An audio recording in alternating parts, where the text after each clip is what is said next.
Welcome ako mga tropa, dito tayo sa tapat ng Kapitolyong Luma dito sa Cabanatuan City. At nadaanan natin dito mga magaganda sapatos, mga quality na sapatos na binibenta ni Kuya. Pangalan po? Miguel po, Miguel. Kuya Miguel, ano? Taga Cabanatuan City ka rin ba, bro? San Antonio talaga kami pero umuwi pa lang kami dito po. Dito rin pala siya, around Nueva Ecija lang din pala. Around Nueva Ecija lang.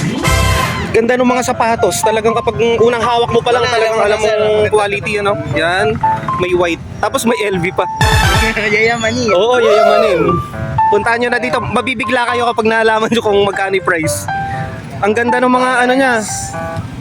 Bala ko bilhin lahat eh. Oo. Ang ganda ng mga shoes niya dito, bro. May mga Vans din. Tapos yung Vans nga, ito yung parang type ko din eh. Ayan. Ganda nung quality, ano? Siyempre naman. Oo, sir. talagang matibay. Tapos meron din yung mahilig rin kasi ko sa ganito, nakakapag-add nung height. Ayan.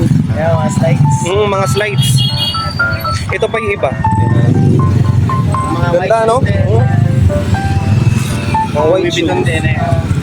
LV. White. Adidas.